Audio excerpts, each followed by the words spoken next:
Thank you for the kind introduction and thank you for the invitation. I'm going to talk about pan-genome-wide association testing to identify structure variants that are associated with traits of interest in cattle and their wild relatives. After hearing the talk from the previous talk, I'm so glad that I work with the cattle genome because it's so easy compared to these highly repetitive genomes of wheat.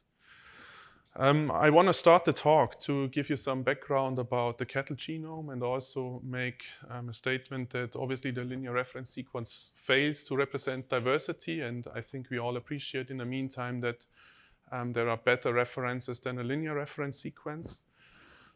But to give you an idea where we're actually coming from, we are coming from a linear reference sequence assembly, and the cattle genome was one of the first large mammalian genomes that has been assembled.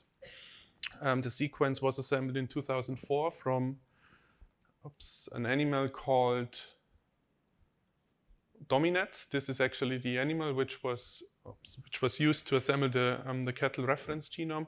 This animal back then was picked on purpose because it was highly inbred. The father of Dominet was also the grandfather of Dominet, resulting in an inbreeding coefficient of 30%. And this back then obviously was the paradigm to seek to assemble genomes. We looked for highly homozygous genomes. The reason for assembling the cattle genome back then was to catalyze the human genome. The main aim of sequencing the cattle genome was to be as a model organism for comparative genomics. And I have to admit, when I look back to that, the cost back then was $50 million for the cattle genome. It was mostly spent and also from human genomics institutes for the purpose of comparative genomics. Nowadays, the cost is down to, I want to say, 5K or so. It's important to understand where we're actually coming from.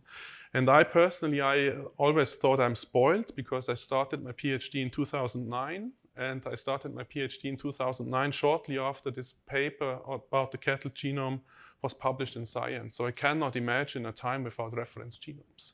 And I think the scientists now, the students now can't imagine a time without an almost perfect reference genome. When I talk about cattle, I talk mainly about two different subspecies, both Taurus on the left side and both Taurus Indicus on the right side. The global head count of cattle is around 1.5 billion individuals, and these two lineages trace back to a common ancestor, to the aurochs. The aurochs lived approximately 500,000 years ago, which means that also these two sublineages diverged roughly 500,000 years ago. These two sublineages are bred for different purposes, and they are also kept in different environments, whereas the taurine individuals are bred mainly for milk and meat in Europe and in the US. These Indicene individuals are raised under hot conditions, and they are well adapted to these conditions. Cattle populations are kept in breeds, which means there's a huge diversity of cattle breeds worldwide. There are roughly 1,000 breeds that are recognized, which means there's huge diversity. And this diversity is very well reflected in this graph. So this is an analysis of around 5,000 cattle genomes. They all have been sequenced in the process of the 1,000 Bull Genomes project back then with short reads. And what we see along the first principal component is that this component explains 20% of the variability, and this component basically separates the two subspecies. However, until a few years ago, maybe until 3 or 4 years ago, there was just one cattle reference genome, and this was this very reference genome that I presented from the cow Dominet, which is a Hereford cow and which obviously cannot represent this huge diversity. And we also know that in the meantime, when we assemble genomes, we no longer assemble genomes from highly inbred individuals, but we aim to assemble genomes from as diverse individuals as possible using the trio-binning approach. And there, cattle is an ideal model organism to also study sort of methods development and try to come up with sophisticated approaches to do genome assembly. And this is one example. This is a bull that we bred specifically for genome assembly. This bull is a crossbred between a European Taurine breed, brown Swiss, and Indicene breed, Nelore. Just to remember, they diverged 500,000 years ago. When we sequenced the genome of this bull, We identified 12.2 million heterozygous SNPs, which means we identify one SNP every 220 base pairs, which is an ideal resource to sort the reads into parental haplotype sets. We then sequenced this animal. I think we sequenced this animal in 2020 with 6 smart cells back then to a 46-fold coverage. We also sequenced the parents and then sorted the reads and assembled the genome. And back then, we achieved, I want to say, near perfect assemblies with HiFi only. We were even able to assemble, I think it was 7 chromosomes gapless from, we call it centromere to telomere. So the cattle chromosomes are rather easy to assemble because they have the centromere on one side and the telomere on the other side, which means we don't need to assemble through centromeres in that respect. So they are easier to assemble than many other genomes. But still back then, so it was very encouraging for us to continue along this route because the assemblies we got were really near perfect. The contigant 50 was around 90 or 95 MB. So also what you see on this graph, a huge increase over the ARS UCD 1.2, which was back then the reference genome. This encouraged us to sequence more genomes and to build pan-genomes to make also structure variation within populations and across populations visible and amenable to our analysis. And I want to show a couple of examples and also want to show how we use these pan-genomes, first how we built these pan-genomes and then how we use these pan-genomes to identify trait-associated structure variation. So what I showed you before is basically this information. I showed you the diversity between taurine and Indicine cattle, but there's way more variability within the genus both. And again, so these 2 subspecies diverged roughly 500,000 years ago, but there are more.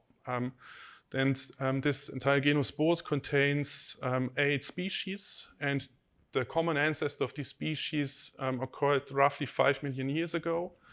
If you compare human and chimpanzee, the divergence between human and chimpanzee is around 7 to 9 million years ago. What is interesting that these animals are fertile, so you can cross, for instance, you can do a crossing between a yak and a taurine cattle. The females are fully fertile, the males are infertile, but you still can intercross them. And this, again, is an ideal target species for triobinning and doing assemblies with triobinning. I'm going to talk in the next couple of minutes a bit more about Vicent and the Gawa. So I want to highlight those 2 in this phylogeny a bit. Because we did a couple of crossings then. What you see on the left-hand side is this crossing between Indicine and taurine, which I introduced previously. On the right-hand side, on the top, we did a cross between both Taurus and the both Gaurus. So these are really 2 species that diverged millions of years ago. And then we also did a crossing between 2 breeds, between 2 individuals of the same breed, to get a feeling if we can also separate the haplotype sets within such a sort of inbred cross. What you see is the heterozygosity of the F1s. So as I mentioned previously, this cross between Taurus and Indicus, between 2 subspecies, had 12 million SNPs. The cross between these 2 species, Taurus and Gawa, had 23 million heterozygous sites. So this is roughly 1 SNP per 100 bases. And the within population cross had roughly 4 million heterozygous sites. And this boils down to 1 SNP every 800 bases, roughly. We sequenced them all with HiFi to coverages between 30-fold and 40-fold, and did not really see a huge difference in the quality of the assemblies. We assembled genomes with N50s in the order between 60 and 100 megabases. These are just a couple of examples. In the meantime, we generated around 50 of these trios, mostly for taurine species, and I want to show a couple of results with some pan-genomes that we obtained. So this is a pan-genome we built with, I think, individuals from 6 species. What we see on highlighted in blue, these are the undomesticated relatives. Then we have in orange some Indicine cattle, and in green some taurine cattle. And then we asked the question, how are there certain differences between, for instance, the undomesticated relatives and the domesticated cattle, and can we boil these differences down, or can we trace these differences down to specific structure variants? And this is what we then did. So we built pan-genomes. We built pan-genomes with 3 different tools using Minigraph, PGGB, and Cactus. There is also some information about the properties of these graphs for those that are interested in this genome biology paper. But in essence, what we did, we built these graphs and identified a bunch of structure variants, a bunch of bubbles, complex bubbles, and here's one example. And then we started looking into these bubbles and tried to figure if there are specific differences that could possibly be related to traits. And this here is a specific bubble on chromosome 5, which we highlighted a bit because we found that quite interesting. To explain this bubble a bit, we see here basically 2 different paths. This is what you see here. This is the so-called reference path. And this reference path lacks an insertion which contains roughly 16,000 base pair sequence. And then when we try to figure which assemblies follow which of these paths, we realize that the taurine and the indicine cattle follow this sort of longer path, which means they contain this 17 kb sequence, whereas one of the wild relatives, the gaur, is lacking this 17 kb sequence, which means it follows the shorter path.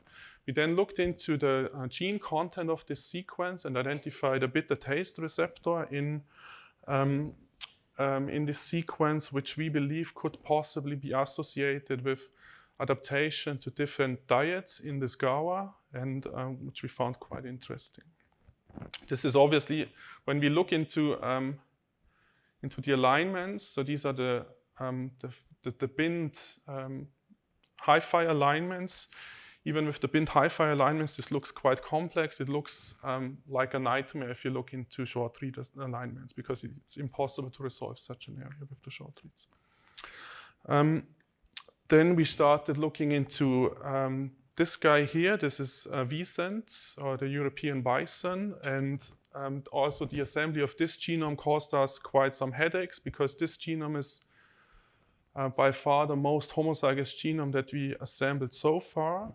The Vicent population went almost extinct in the beginning of the 20th century, and there were only 12 individuals that survived. And the current population of 6,000 Vicent traces back to these 12 ancestors, which means that this genome is highly, highly homozygous. So this population went through a massive genetic bottleneck. And what we found in one of these, or actually we found it in all Vicent that we sequenced, we found genomic inbreeding coefficients of roughly 50%. This means that 50% of the genome of Vicent is homozygous. And it's not only homozygous, it's homozygous in long stretches of runs of homozygosity. Some chromosomes are completely homozygous, and this is a nightmare to separate into parental read sets. And this is also what we encountered. We sequenced the genome of a Vicent and sequenced also both parents, assembled the genome using the trio-binning approach, and realized that both haplotype assemblies were incomplete. So we found a bunch of BASCO genes that were simply not there, were simply missing in one of the haplotype assemblies, but were then present in the other haplotype assembly.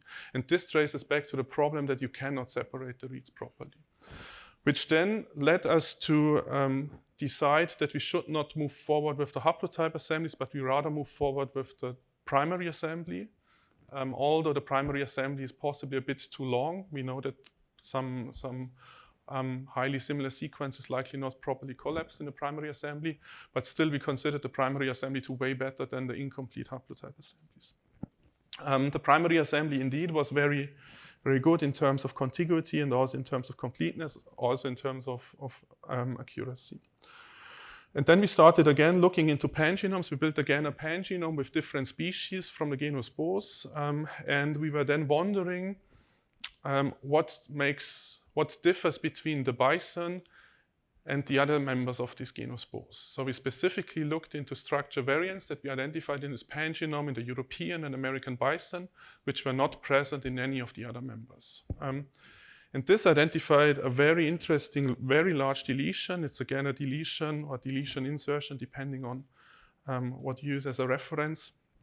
It's a very large deletion, and this deletion contains exon 1 of a gene called THRSP. This gene encodes a thyroid hormone responsive protein. And this gene contains 2 exons, and only one exon contains coding sequence. And this deletion that we identified in bison and bison removes the entire coding sequence. So this exon is basically not functional in these 2 species. This gene is basically not functional in these 2 species. And this gene is interesting because this gene plays a central role in lipid metabolism. And this gene is expressed in the members of the genus Bos at super high levels in adipose tissue and also in fat tissue. And when I talk about high levels, I mean this is expressed with 5,000 to 10,000 TPM in these 2 tissues. So it plays a super central role in fat metabolism.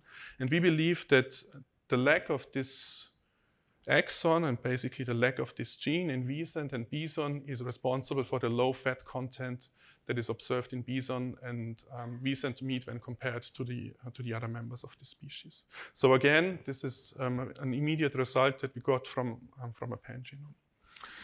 We now do this in a more structured way, the association testing, and a doctoral student in my group, Sotiria, looked into a pan-genome of different taurine cattle. What you see here on the left side is basically a phylogenetic tree of the different assemblies that we used to build these this pan-genome, and there are a couple of differences between these animals, but one of the differences is whether they have a pigmented head, as you see for this animal on the right-hand side, or whether they have a white head.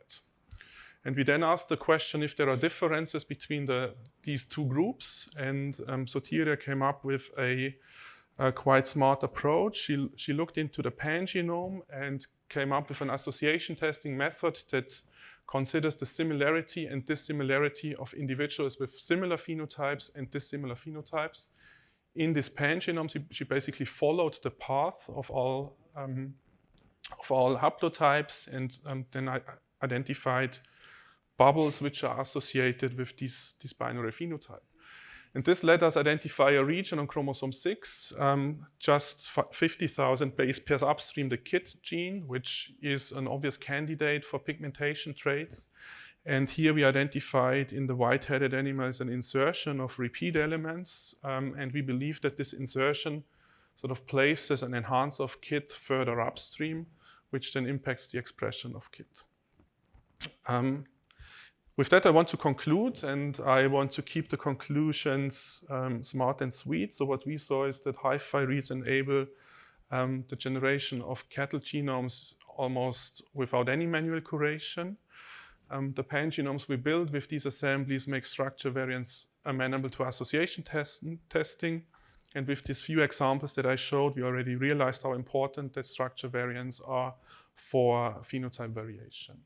With that, I'd like to thank the members of my group, a bunch of other people. I also want to particularly mention Irene and the PacBio team in London, because they generated a bunch of sequencing data for us. And last but not least, thank you for your attention.